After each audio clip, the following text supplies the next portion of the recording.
Hello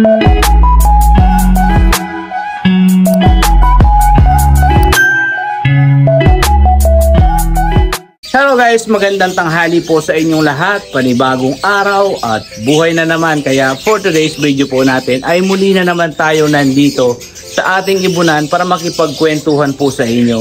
Pero ang pag-uusapan naman po natin ngayon ay kung ano-ano ba yung mga senyales na malapit na mangitlog yung mga ibon natin. Ayan, so papakita ko sa inyo guys, base po sa experience ko, yung ilang senyales na malapit na mag-breed or mangitlog yung mga alaga nating ibon, para naman po hindi tayo masyadong mainip, lalong-lalo na yung mga kaibigan po natin dyan na baguhan po pa lang sa pag-iibon at wala pang masyadong idea na malapit na mangitlog yung mga ibon nila. Let's go!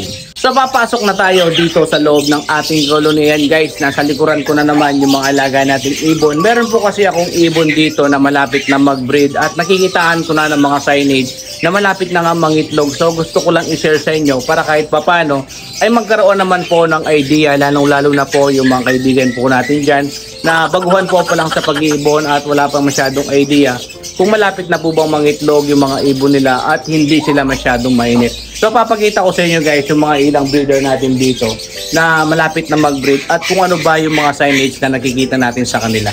So ayun guys, no, kung makikita nyo, halos tahimik yung mga ibon natin dahil tanghaling tapat. Kanina ay pinaliguan po natin sila at nabigyan na rin po natin sila ng vitamin. And at the same time, dahil malapit na po sila mangitlog, ay binigyan na rin po natin sila ng pang-suporta na nesting material para kahit papano ay makagawa po sila ng ng maayos na nest nila bago po sila mangitlog. So base po sa experience ko, tulad na sabi ko, ay meron akong nakitaan dito ng mga ilang breeder natin. Actually pa lang sila, mga basal pair pa lang sila, pero nakikitaan ko na sila ng mga senyales. Yun nga, base po sa experience ko na malapit na po silang mag-breed. So dito guys, unang papakita ko sa inyo itong mga nakaset natin na to na back to back, hindi po sila back to back PSL, isang split PSL or yung tinatawag po nating na pale faded, at saka yung hen po natin ay par blue na visual PSL or yung pale faded po na tinatawag natin. So dito guys, medyo nabulabog lang po natin sila dahil kanina bago ako pumasok dito ay nakabantay lang itong cock na to dito sa may hen. Tapos yung hen naman ay nasa loob lang ng ilang araw na po yan, hindi sila masyadong lumalabas ng nest box. Napapansin ko sila, pero kanina ay sinilip ko, nakaset na po yung nesting material nila bago po sila mag-laid or bago po mangitlog yung hen natin.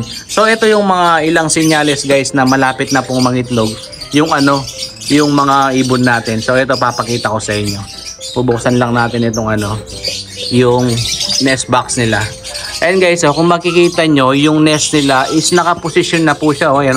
Dito sa may bandang gitna, meron na siyang paglalagyan ng mga itlog na parang nakauka na yung niya, parang may hukay sa may bandang gitna yung nesting material nila para pag nag-egg sila hindi po gugulong or hindi kakalat yung mga itlog nila.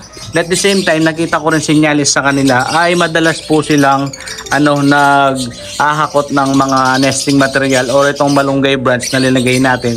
Tulad ngayon guys, so yung isa na yon ay naubos na nila. Kanina ko pa lang linagay yan. So meaning to say, yung mga ibon na to, itong dalawa na to na basal pair po natin, ay malapit na po silang mangitlog. Siguro mga tansya ko, mga 1 o 2 linggo ay mangingitlog na po yung mga yan. So kailangan pa po nating i-monitor para po malaman natin kung nangitlog na po sila. At ito pa guys, yung ilang senyales na nakikita ko po sa mga ibon natin na malapit na po silang mag-breed or mag-egg. Pero medyo tahimik lang po yung pagsasalita natin at baka maistorbo po natin sila. Pero hindi ko po mapigilan yung sarili ko na i-share po sa inyo itong moment na to, lalong-lalo na po sa mga kaibigan po natin dyan na baguhan po pa lang sa pag-iibon at wala pang masyadong idea na malapit na po palang mag-egg or mag-breed yung mga alaga nilang ibon. So kung mapapansin nyo guys, yung ibang breeder po natin na nakaset dito ay nasa labas pa po sila ng nest box, maging yung sa dulo, at yung ibang pang poster natin ay nasa labas pa po sila. Maliban po sa 3 cage na to, itong cage number 27, cage number 32 at etong cage number 35. Kung mapapansin nyo guys, kahit medyo maingay po tayo dito sa loob ng colony, ay tahimik lang po sila at hindi sila lumalabas ng nest box nila. Tulad po na sabi ko, etong cock ay nagbabantay lang po sa tabing butas ng nest box nila, habang yung partner naman po niya ay busy sa loob ng nest box habang nag-aayos po ng nesting material nila. Bago po sila mag-breed or mag-laid ay komportable po yung pwesto nila. Maging dito sa may cage number 32 ay hindi rin po lumabas yung at pasilip-silip lang po yung cock. Ayan siya guys, oh. Sumisilip lang po yung cock dyan, binabantayan po yung pwesto nila habang busy din po yung partner niya, nag-aayos po ng nesting material nila. Ganon din po dito sa cage number 27, wala din po yung mga breeder natin, nasa loob din po sila. Actually proven to guys, pero hindi sila kagaya ng dati. Pag nandito tayo sa loob ng colony ay nasa labas din po sila, kagaya po ng mga ibang breeder natin na nandito. So etong tatlo na to at yung isa na yon na cage number 16 ay malapit na pong mag-breed ng mga yan base po sa senyales na nakikita ko. Dahil nakikita po tayo na magandang senyales na malapit na nga pong mag-breed yung mga alaga nating ibon, ay kagad po tayong kumuha ng mga malunggay branch para po ibigay sa kanila at magamit po nilang nesting material at komportable po sila pag time na nag-laid na po sila. Actually lahat po ng mga yan ay binigyan na po natin sila ng ng nesting material dahil yung ibang breeder po natin dito ay mga proven na at malapit na po silang mangitlog ulit.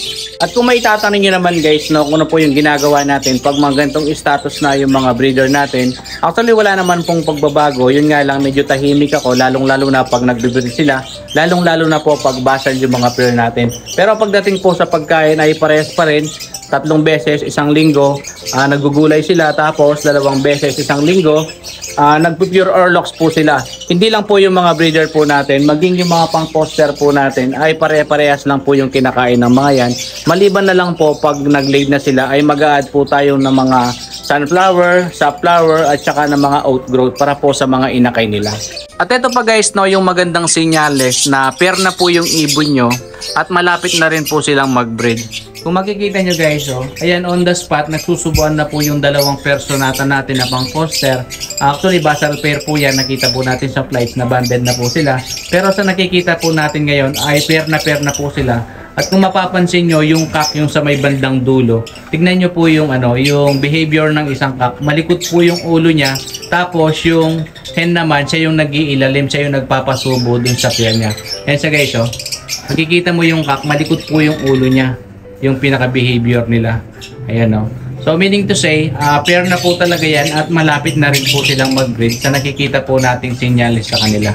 So yun lang guys, maraming salamat po sa pagkikipagkwentuhan sa akin kahit ilang minuto lang. Sana po ay muli kayong nag-enjoy sa mga alaga nating ibon at sana po kahit papano ay may naitulong akong impormasyon sa inyo, lalong-lalo na po sa mga kaibigan po natin dyan na baguhan po pa lang sa pag-iibon para po malaman nila yung mga sign na malapit na pong mag-egg or mag-breed yung mga alaga nila.